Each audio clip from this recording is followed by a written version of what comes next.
I saw a great one last night. Horrible did I. Over on the police activity channel, who should be paying me dividends, they do wonderful editing, and they start off with 2 911 calls. So you know what the cop knows when he gets there on the scene. You don't just pick up some random video. Who is this? You know what the officer's name. The context. You got context. It's beautiful. Mm-hmm. There is guy says, "Hey, there's an intruder on our property here. He was sleeping in one of the vehicles. He's violent. We've got to get him out of here. He won't leave." Okay. What's he wearing? Tennis shoes, shorts, and a tennis racket. He goes, "What?" The tennis shoes, shorts, and a tennis racket. He's armed with a tennis racket? Yeah. Okay. Yeah. So the cop shows up with a fucking German Shepherd. And he's got the Shepherd at a big leash, and he's walking. Don't bring a tennis racket to a German Shepherd fight. Don't. So he's yelling, "Come out, you get bit. Come out, you're going to get bit."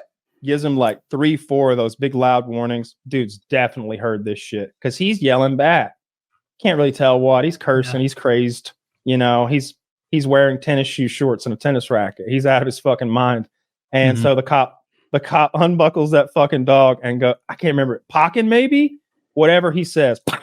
And the fucking dog goes, he lets the dog get a big running start because it hits this guy. It doesn't just run up and like get in a fight with him. It tackles this motherfucker. And now the dude is on the ground fighting the dog. And when the cop catches up, he's going, "Stop biting my dog." And then I see the cop has the tennis racket and he starts whooping this guy's ass with that tennis racket. He's hitting him with the edge of it right in the face. Whack, whack, whack, whack. And he hits this dude in the face with the edge of the tennis racket, breaking the tennis racket, like tears it apart, hitting him in the nose and the mouth and the face with it. The dog is also fucking the guy's face up. They destroy this motherfucker in like 5 seconds. Then they finally get the dog off of him and get him handcuffed. He's got a mohawk and his whole face is just a bloody mask. It was wild. But don't bite the police dog. That was or don't, pick a fight when you're armed with a tennis racket, I guess. Don't it's beat a great people video. in public with a tennis racket. I like just thinking about that, like hitting someone with the side of a tennis racket is very funny as like a brutal way to hit someone. But like, I was just thinking, like, if someone came up to me and was like, what, like rapping me on the head with the side of a tennis racket, I would like go in, and if they were faster than me, I would be like full on panicking and like, stop, fuck, man. It's just like you'd be bleeding because the edge of those is a little sharp and it's fiberglass. That wouldn't be fun. I see like on his face. There's a movie trope where the dad bod 35-year-old unathletic guy always grabs a golf club to defend his family. Terrible. Yeah. Terrible is my viewpoint too. Isn't the shaft of it kind of weak? And it like if I hit Kyle on the deltoid with the shaft, doesn't it just break and Kyle's not even injured? It'll probably bend. Some clubs are aluminum and some clubs are carbon fiber, right? It might not be aluminum, it might be stainless steel or something. The metal clubs, like my experience, by the way, is just buying clubs in fucking pawn shops and hitting balls in a field. So I'm no golfer, but the ones we bought were either metallic and you could snap those on your knee, or they were carbon fiber.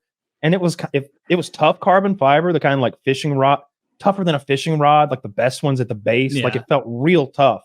But down at the bottom, I don't know. I never broke one. It felt like you could snap one, like you're describing, Woody. So you wouldn't beat someone with a driver, like one of those like carbon fiber can snap driver. Like if you wanted to fuck someone up with like a 9-iron, yeah, you can fuck someone up with a 9-iron. It's like a good weapon. You think you give it the thumbs up? Like if it's a low tier list weapon, but if it's there, and that's what I need. Stick. If someone takes a tennis racket and I have a 9-iron, I'm winning that fight. 9-iron beats tennis racket. All right, Taylor, I have a question for you. You got more reach too, right? Yes. There's a burglar coming in. He has a knife. You have at your disposal a 9-iron and a guitar, an electric guitar. What are you grabbing? Oh, I don't think I can. I don't get. I mean, I'm not a baseball player. I don't think I can get the kind for of a reason, Taylor. I don't think I could get the kind of bat speed I would need from the guitar. You're a strong guy. Like, I could hit someone so hard with a fucking 9-iron. Okay. Like, that's what I would roll do back, for sure. because at first I imagined a cluttered hallway at close range already.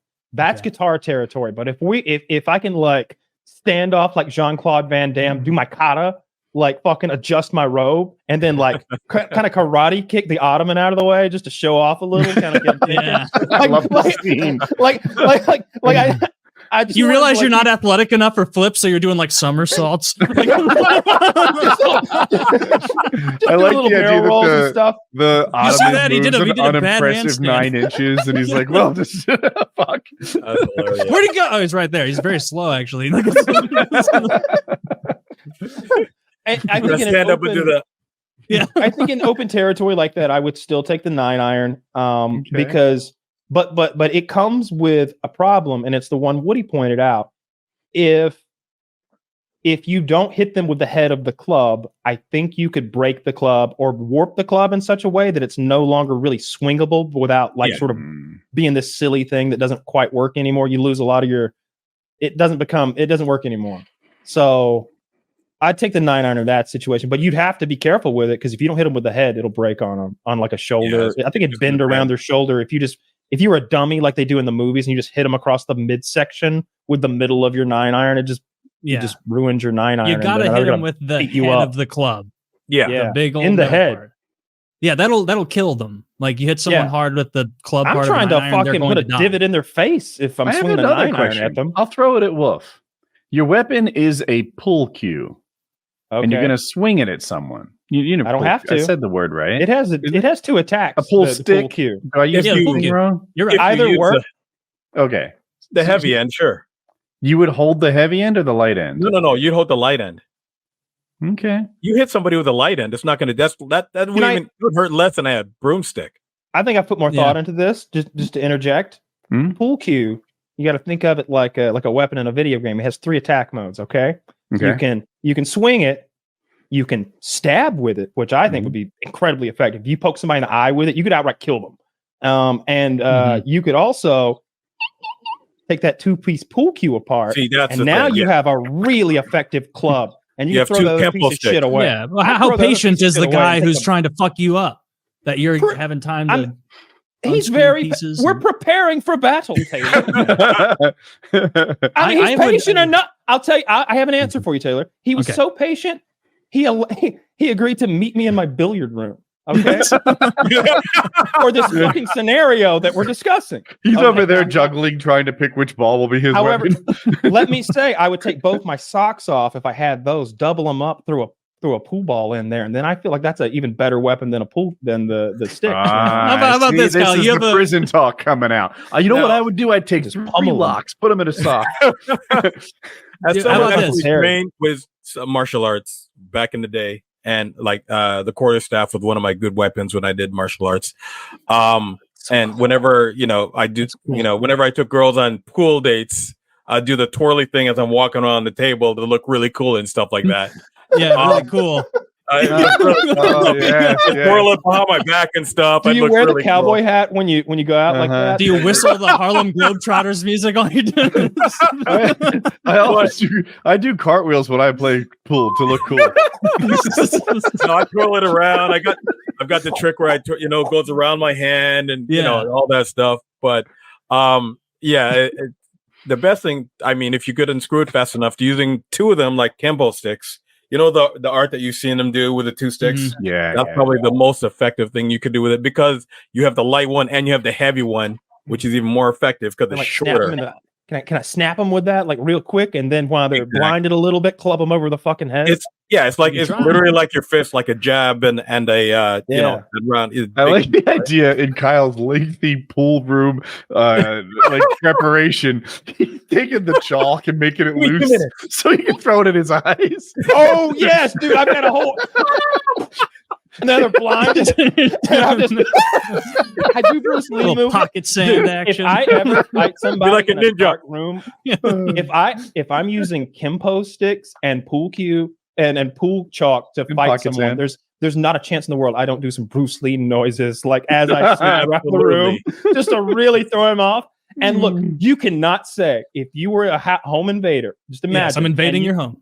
You did not expect people to be there, but now you're being stalked by a guy who's making Bruce Lee noises, and he clearly is armed with Kempo sticks. In his that underwear. would be terrifying. Yeah, naked. would be Naked. scary. I immediately strip down and like butter myself. I all over. I get greasy. Upstairs, I'm not even joking. I'll go get it if I have to for proof. I have a gallon of silicone lube with I could be smothered. No, in that you don't shit get to in like fucking 30 Kevin fucking seconds. McAllister the prep of this. Oh, with zero lube preparation. Where'd the and, club like, come hot from? doorknobs. Where'd the golf club come from? Because I don't own one of those. You don't allow my scenarios. What is the code name? You're the fucking rule master. No, Fair enough. no. I'm lubed up. I'm getting greasy. You know what? I tell her, I'm like, remember the movie where the guy's in prison and he's kidnapped like a fucking other prisoner, or maybe like a cop or something, prison cop. Tom Hardy. And Tom Hardy's naked, and what does he say? Grease me? Quick guys. He's trying to get him to butter, grease him up, right? Yeah, Isn't butter it butter? him up. Yeah, he's forcing his hostage to rub his body down and smother it down with butter because he's about to fight an entire SWAT team, like a riot team, I should say. Like men with billy clubs and shields are coming, and he wants to be greasy because he's gonna fucking give him. Now it you works. of course know the GSP UFC legend. I want to talk more about weapons we could fight people with in the home. So if you were, you made me think about the pool cue thing. You and Wolf were saying that you would go two hands. Kimbo, I would not. I would not. Style. I was just being silly. What I would actually do, because and I try to be practical when I imagine my silly scenarios, whether it's funny or not, because if I were actually going to try to fight somebody, I think that I would be good enough at swinging one heavy thing with my other hand free. So my other hand can do things like grapple, punch, claw, scratch, throw pocket sand, or maybe just grab on and double hand this club I'm about to swing with. So I'd want to get the pool cue in half. If you don't give me enough time to unscrew it, which is 8 seconds tops, I'll snap it over my knee, which I'm fully capable of, at which point now I've got a jagged pointy end rather than that is long. scarier. Yeah. Yeah. So, but if you're like, that. If I burst into your pool room and you are standing on the opposite side of your pool table with a pool cue, and you're like ready to have that kind of battle, I feel like I could really do some damage to you, just like reaching in a couple pockets and then firing pool balls at you. Because think about that. Like, you're ready to have a real fight like that, and now you're getting pool balls fucking fired at you from 6 feet away. Yeah. I think I might rather have just the pool balls than the pool cue, because you're going to break that shit immediately. Like, I mean, unless you throw like a girl, yeah, sure. Yeah. And even if you throw like a girl at 6 feet away, you're going to fuck somebody up with. I wouldn't want a girl to throw a fucking cue ball at my head from 6 feet away. I don't want anybody throwing. One of the scariest things that ever happened to me was we were doing this big like sleepover at a guy's house. We like played paintball in the woods. There's like 8 of us, and then we were going to spend the night there. We did spend the night there, and his older brother showed up, who's like even more hardcore and badass than the guy we came to hang out with. And the guy we came to hang out with was the most hardcore badass guy we know. I mean, he had a paintball field in his backyard, you know. Learned it from his brother. And this guy's game was to play like tag with darts, like real like darts that you throw, like the real sharp ones. But there's no way to play that game except for single player, and we were just targets.